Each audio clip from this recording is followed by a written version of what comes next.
ایک صحابی کا پاؤں بھاگتے ہوئے ہمارے نبی کے پاؤں پہ آن لگا، آ پڑا، تو وہ جوتا تھا، جنگی جوتا، ہارڈ قسم کا، تو آپ کو تکلیف ہوئی، تو آپ کے ہاتھ میں ایک چھڑی تھی، آپ نے اس کو بھاگتے کو یوں ماری، کہا اوجعتنی، سوٹا نہیں تھا، چھڑی تھی۔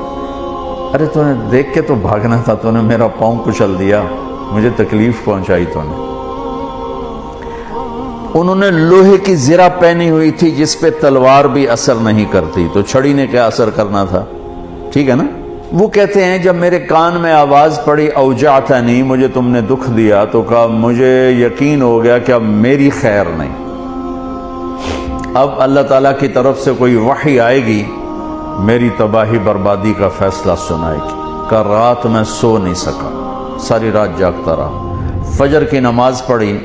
تو اعلان، اپنے خیمے میں پہنچا تو اعلان ہوا کہ جس شخص کا پاؤں اللہ کے نبی کے پاؤں پہ آیا تھا وہ حاضر ہو جائے، جس کا پاؤں نبی کے پاؤں پہ پڑ گیا تھا وہ حاضر ہو جائے۔ کہنے لگے، میں نے کہا لے ہو گئی نا گل پوری، اب پتہ نہیں تیرے لیے کیا سزا آ رہی ہے۔ کہ میں ڈرتے ڈرتے پہنچا، آپ تشریف فرما تھے، آپ نے مجھے دیکھ کے تبسم فرمایا اور فرمایا کہ میرے بھائی، کل میں نے آپ کو چھڑی ماری تھی، وہ پاؤں والی بات ہی چھوڑ دی، کل میں نے آپ کو چھڑی ماری تھی تو میں اس پہ معافی مانگنے کے لیے آپ کو بلایا ہے۔ میں آپ کو پہلے کیا بتا چکا ہوں کہ لوہے کے لباس پر تو تلوار اثر نہیں کرتی، تو چھڑی کیا کرتی، کہ میں ایک تو آپ سے معافی مانگنی ہے اس لیے آپ کو بلایا ہے، اور دوسرا کیا، یہ ذرا سننے والی بات ہے، اور دوسرا وہ جو میں نے آپ کو چھڑی ماری تھی اس کے ازالے کے لیے میرے پاس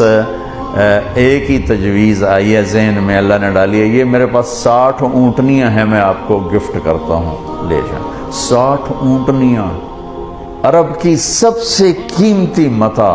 اونٹنی تھی، اونٹ بھی نہیں، اونٹ سے تو آگے نسل نہیں چلتی نا، اونٹنی بچے دیتی ہے،